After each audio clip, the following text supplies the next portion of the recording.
আসসালামু আলাইকুম। মুমতাজ মম লাইফস্টাইল চ্যানেলে আপনাদের সবাইকে ওয়েলকাম করছি আমার নতুন একটি ভিডিও দেখার জন্য। কাছে এবং দূরে যে যেখান থেকে আমার ভিডিওটি দেখছেন আশা করি সবাই অনেক ভালো আছেন। আমিও আলহামদুলিল্লাহ অনেক ভালো আছি। এই তো চলে আসলাম আপনাদের মাঝে নতুন একটি ভিডিও নিয়ে। আশা করি আমার আজকের ভিডিওটি আপনাদের কাছে ভালো লাগবে। এই তো ভিডিওটা শুরু করে দিলাম সকাল থেকে।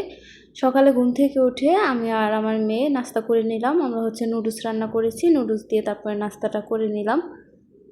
এরপরে চলে আসলাম আমার বেডটাকে একটু গুছাতে। তো বেডটাকে ভালো করে ক্লিন করে এরপরে তো ফার্নিচারগুলো মুছে নেব। তো এই তো আমার বেডটা একদম গুছানো শেষ। এই তো চলে আসলাম ওয়ার্ডরোবটাকে মুছে নিতে। ওয়ার্ডরোব প্রতিদিনই মুছতে হয়, একদিন না মুছলেই দেখা যায় একদম ধুলোবালি জমে আছে। আর এই কালারের যে কোনো ফার্নিচারের উপরে ধুলোবালিটা একটু বেশি দেখা যায়। এই তো আমি সব কিছু একে একে সরিয়ে ভালো করে সুন্দর করে মুছে নিতেছি। তো টানা এই তো 2 দিন প্রচুর গরম পড়তেছে। এত গরম কোনো কাজই করতে ভালো লাগে না। কিচেনে তো যেতেই পারি না, একদম শরীর মনে হয় পুড়ে যাচ্ছে। তো এই তো শীত তো চলেই আসবে, তার আগে হয়তো একটু বেশি করে গরম পড়তেছে। তো এই তো আমি ওয়ার্ডরোবটাকে ভালো করে মুছে নিতেছিলাম। এই যে ডিজাইনগুলো, ফুলগুলো, এগুলোর ভিতরে একদম ধুলোবালি ঢুকে থাকে, যেগুলো একদম দেখতে ভালো লাগে না। আগে বুঝিনি, তাহলে এরকমটা কিনতাম না। একদম যেটা কোনো ফুল নেই, কিছু নেই, এরকমটাই কিনতাম, তাহলে মুছতেও সুবিধা হতো আর এত বেশি ধুলোবালি ভিতরে জমেও থাকতো না। তো এই তো ওয়ার্ডরোবটা মুছে আমি চলে আসলাম কিচেনে। হঠাৎ মনে পড়লো আমি কিছুদিন আগে আমার হাজব্যান্ড এই তো কালো জিরে নিয়ে আসছিল। তো কালো জিরাগুলো যখন ব্যবহারের জন্য কাজে লাগে তখনই মনে পড়ে যে এগুলো তো ধুয়ে রোদে দিতে হবে, আর যখন কাজ শেষ তখন আবার ভুলে যাই। তো আজকে মনে করে এগুলো সব ধুইতেছি, কারণ যখন ব্যবহার করি তখন যদি ধুয়ে নেই তাহলে একদম ভিজা থাকে। তো জিনিসটা যেই কাজেই ব্যবহার করি না কেন ভালো হয় না। তো এই জন্য এগুলোর ভিতরে কিন্তু প্রচুর ধুলো বালি, তারপরে মাটির দলাও থাকে। তো এটাকে আমি একদম ভালো করে সুন্দর করে একদম ঘষে ঘষে ভালো করে ধুয়েছি। ধুয়ে একদম পরিষ্কার করে তারপরে তো রোদে দিয়ে রাখলাম। তো প্রথমেই তো আমার বারান্দা আমার বালতির উপরে রেখেছিলাম, এরপরে এই তো গ্রিলের ফাঁকের ভিতরে দিয়ে রেখেছি।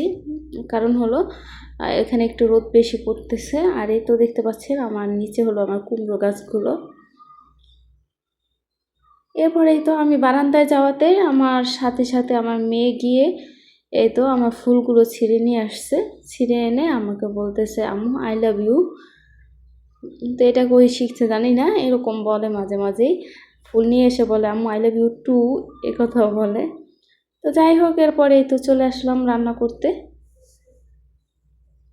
তো এত গরমে কি রান্না করব ভাবতেছি, তো মনে পড়লো করলা ভাজি করি। গরমের ভিতরে করলা ভাজিটা খেতে কিন্তু ভালো লাগে। তাই তো আমি করলা ভাজিটা বসিয়ে দিলাম। পেঁয়াজ, তারপরে কাঁচামরিচ, তেল দিয়ে একবারে বসিয়ে দিলাম। পেঁয়াজটাকে ভালো করে ভাজি করে নিতেছি। এরপরে তো করলাগুলো কুচি কুচি করে রেখেছি, এগুলো দিয়ে দেব। আমি এই প্রথম আলু ছাড়া করলা ভাজি করতেছি। তো আমার বাসায় যে আলু নেই সেটা আমার মনেই নেই। আমি যখন করলাগুলো একদম কুচি করে ফেলেছি, তারপর আলু খুঁজতে গিয়ে দেখি আলু নাই। তো আমি তো একদম অবাক হয়ে গেলাম, কারণ আলু ছাড়া আমি করলা ভাজা খাই না। এমনিতে তো করলা ভাজা হালকা একটু তেতো লাগলেও আমি খেতে চাই না। এরপরে তো আলু নেই, এখন জানি না কেমন হবে সেই চিন্তা করতেছিলাম। তারপরে দেখলাম না, অনেক মজাই হয়েছে। একটু তেল পেঁয়াজ বেশি করে দিয়ে তারপরে ভাজিটা করেছি। তো এই তো আমার ভাজি করাটা প্রায় শেষ হয়ে যাইতেছে। তো আমি একদম পোড়া পোড়া করে লাল লাল করে ভাজিটা করব। আর এই তো পাশের চুলায় কড়াই বসিয়ে দিয়েছি, আমি মাছ রান্না করব।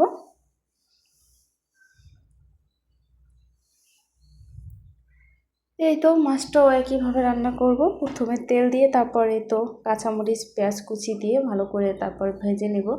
আর এই তো আমার করলা ভাজিটাও হয়ে গেছে।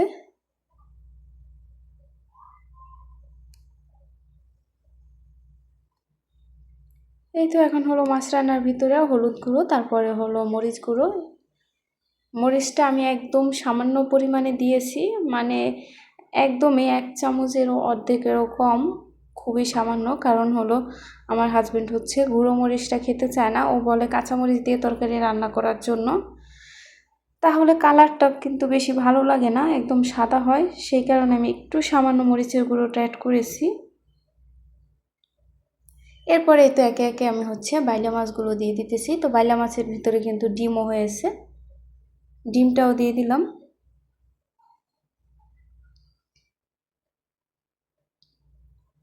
এরপরে এই তো উল্টে পাল্টে ভালো করে কষিয়ে তারপরে হলো আমি মাছটা রান্না করব। প্রথমে হলো মাছটাকে একদম ভালো করে কষাবো।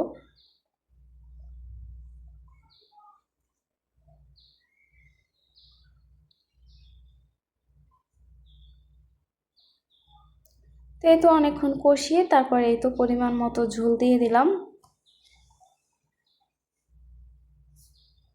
তো এই তো আমার রান্নাটা শেষ। আমি হচ্ছে এই তো এইটুকু পরিমাণে ঝোল রেখেছি, এইটুকু তো অবশ্য থাকবে না, আর একটু টেনে যাবে।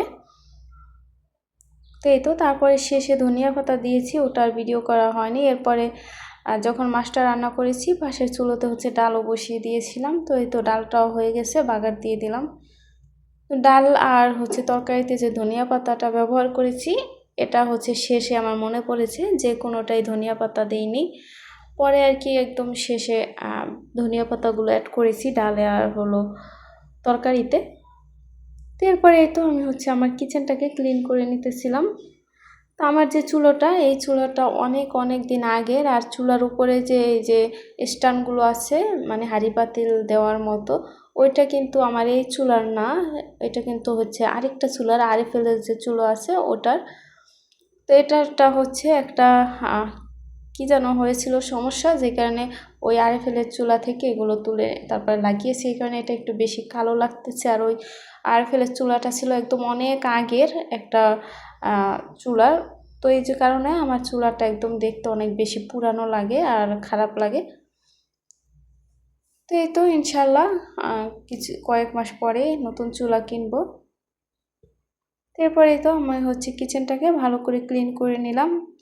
এরপরে তো গরমের ভিতরে কিচেন টিচেন ক্লিন করে তারপরে তো ফ্রিজ থেকে একটা ঠান্ডা পেয়ারা বের করে নিলাম।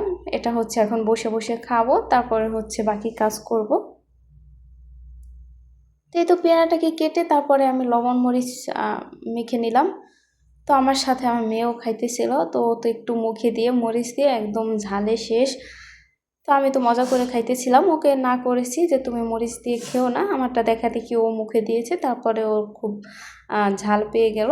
এরপরে তো ওকে হচ্ছে আমি আবার একটু পেঁপে কেটে দিলাম, বলতেছি এটা খাও তাহলে ঝাল কমে যাবে, আর আমি পেয়ারা খাই, তুমি হলো পেঁপে খাও। তো পেঁপেটা মাঝে মাঝেই নিয়ে আসা হয় আমার মেয়ের জন্যই, কারণ ওর পায়খানা প্রায় সময় দেখা যায় কষা, যে কারণে ওর সামনে পেঁপে পড়লেই ও হচ্ছে সবসময় কিনে নিয়ে আসে। এরপরে তো সব কিছু শেষে দেখতে আসলাম আমার কালো জিরাগুলো কীরকম হয়েছে। তো আমি একটু এসে অন্য জায়গায় আবার রোদে দিয়েছি, তো দেখলাম একদম শুকিয়ে একদম ঝরঝরা হয়ে গেছে। তো এটা হচ্ছে দুপুরের দিকে, আমার কিন্তু বারান্দায় সারাদিন একদম বেশি রোদ থাকে অনেক, সারাদিনে একদম শুকিয়ে খুব সুন্দরভাবে শুকিয়ে গেছে। তো আজকের ভিডিওটা এই পর্যন্তই। আল্লাহ হাফেজ।